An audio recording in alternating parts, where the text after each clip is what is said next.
Hello, my name is Dr. Edward Szachowicz. I'm from Edina, Minnesota, and I'm a facial plastic surgeon here in sunny San Diego. And this is my very first meeting at the San Diego Arts Symposium.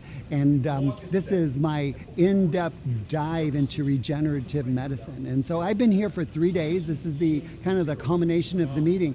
And on the first day, we had some one-on-one interactive workshops with just this amazing international faculty. And the one thing about the workshops is how generous the faculty are with their information. And the next 2 days, they have multiple tracks depending on what your specific interests are.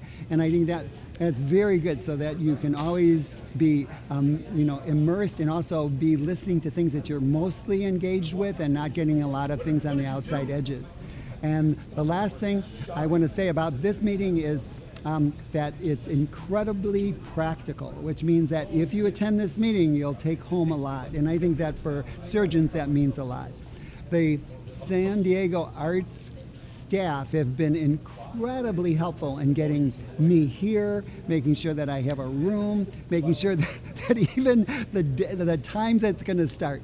And I want to say it with a cute little smile, they have a very innovative thing that they instituted this meeting, in which they have your entire itinerary on your phone, and they can give you updates on whether the lectures are running late, they can give you updates on what's happening throughout the day, and also for future events. So definitely worth the time. California is definitely the place to be, and so I thoroughly enjoyed my experience. Thank you.